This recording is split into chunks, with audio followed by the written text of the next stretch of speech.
Here it is, everybody, the last E-Note release for the entire year of 2022, the Hanvon N10 Mini. The N10 was released earlier this year, showing off some interesting features like a massive battery and an overall thin build quality, as well as 9 physical buttons on the side. This one is the smaller variant, the mini variant.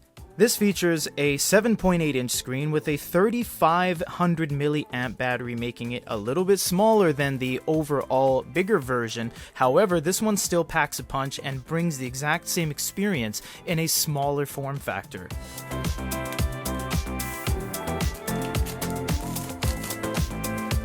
I must say, I am glad as a team we decided to wait for our top lists. Why? Because, well, we were kind of like, you know what? Hi-Read didn't release anything yet, Hanvon didn't release anything yet, and Hanvon has been making some serious waves, and they're all in English now. So I'm kind of glad we waited for us to do our top lists until at least after this one was done.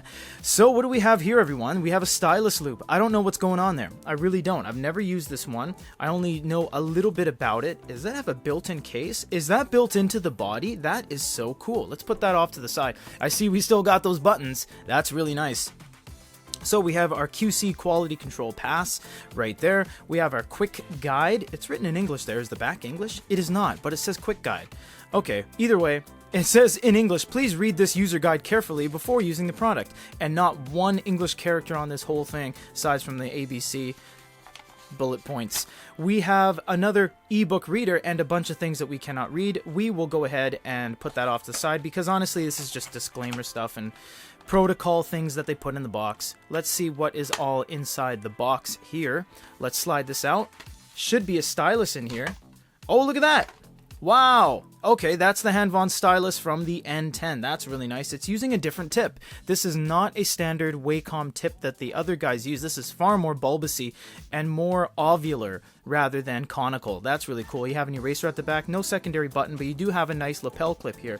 And the rest of the box should have the little protector there, and it should have the USB cable very much stuck in there, and it is USB-C. So let's put all this fun stuff off to the side and see what the unit has in store. Now, the N10 was really thin. It also had a massive battery, and the back was glass. Let's see if this one is the same thing. I want to keep this as nice as possible because we like to do giveaways, and we like to keep the plastics and everything as nice as possible. Now, they are going with a translucent plastic, but unfortunately, guys, it is still plastic. So that's a little bit of a downer because everyone in the industry, especially Xiaomi and a lot of other manufacturers, are moving towards papers, which we all should. Stop using plastics anywhere we can. It's built into the body. Wow, look at that. This is great. You know, we love to see devices like lesser known devices like Hanvon and iFlyTech and e-readers that just aren't the norm and aren't in the spotlight. We like to see them getting their shot. This is beautifully crafted.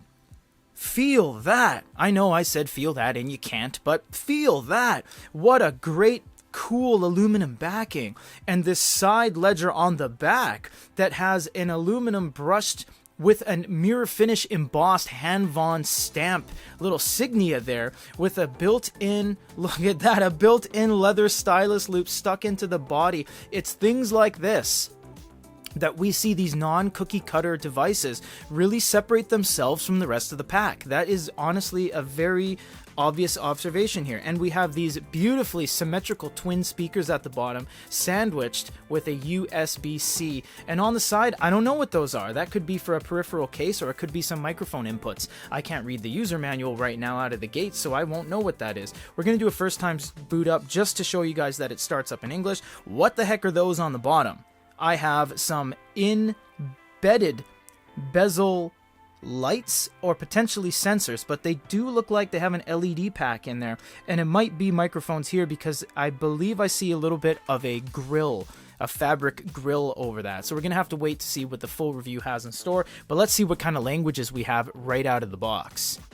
Okay, it actually took a second because we have 5 tabs up top, all of which have this incredibly long list of settings, and right here that says essentially a Go, which is English, so we're going to click on that. Should change everything into English. Now, typically, Hanvon only makes their devices 70% English, so let's see how this one does just for a second here. If we go over to reading settings, it looks like that's all English. We go over to network, that's all English. Space and battery. This is looking good, guys. You can map the key buttons on the side. The pen works beautifully. This is an awesome unit. We can't wait to dive into this. This is everything that comes in the box with the brand new Hanvon N10 Mini, Android 11, on board, lots of RAM, lots of space, lots of compatibility with other apps and writing, and we'll dive in a future review for GoodEReader.com. This is Peter.